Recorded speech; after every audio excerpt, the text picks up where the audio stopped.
സ്വകാര്യ സർവകലാശാല കരട് ബില്ലിന് മന്ത്രിസഭയുടെ അംഗീകാരം 13-ന് നിയമസഭയിൽ അവതരിപ്പിക്കും. ബില്ലിനെതിരെ സിപിഐ നേരത്തെ എതിർപ്പുമായി രംഗത്തെത്തിയിരുന്നു. വി അരുൺ വിവരങ്ങളുമായി ചേരുകയാണ്. അരുൺ, എന്തൊക്കെയാണ് വിശദാംശങ്ങൾ?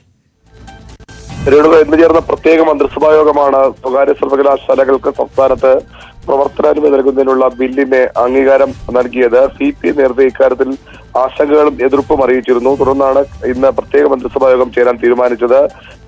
കഴിഞ്ഞ ദിവസം നിയമമന്ത്രി പി രാജീവും ഉന്നത വിദ്യാഭ്യാസ മന്ത്രി ആർ ബിന്ദുവും സിപിഐ മന്ത്രിമാരുമായി ചർച്ച നടത്തിയിരുന്നു. ബില്ലിൽ അവരുടെ ആശങ്കകളും അതിന് സർക്കാരിന് വിശദീകരണവും നൽകിയിരുന്നു.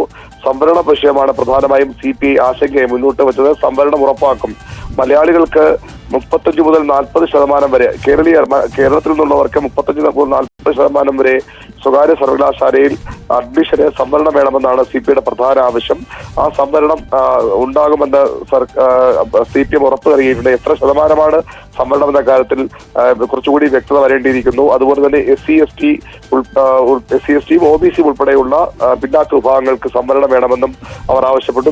നേരത്തെ തന്നെ ആ സംവരണം ബില്ലിന്റെ വ്യവസ്ഥകളിൽ ഉൾക്കൊള്ളിച്ചിരുന്നു. വിസിറ്റർമാരുടെ കാര്യത്തിലാണ് സിപിഐക്ക് പിന്നീട് ഒരു ആശങ്കയുണ്ടായിരുന്നത്. അതും ഈ ബില്ലിൽ ഒഴിവാക്കി. സിപിഐയുടെ കൂടി അഭിപ്രായങ്ങൾ പരിഗണിച്ചതാൽ പൂർണ്ണമായും അത് ആ രീതിയിൽ പരിഗണിച്ചിട്ടുണ്ടെന്ന കാര്യത്തിൽ അല്പം കൂടി വ്യക്തത വേണ്ടിവരും. ഏതായാലും സിപിഐയുടെ നിർദ്ദേശങ്ങൾ സ്വീകരിച്ചിട്ടുണ്ട്. ഇന്നും ചില എതിർപ്പുകൾ സിപിഐ മന്ത്രിമാർ യോഗത്തിൽ ഉന്നയിച്ചു.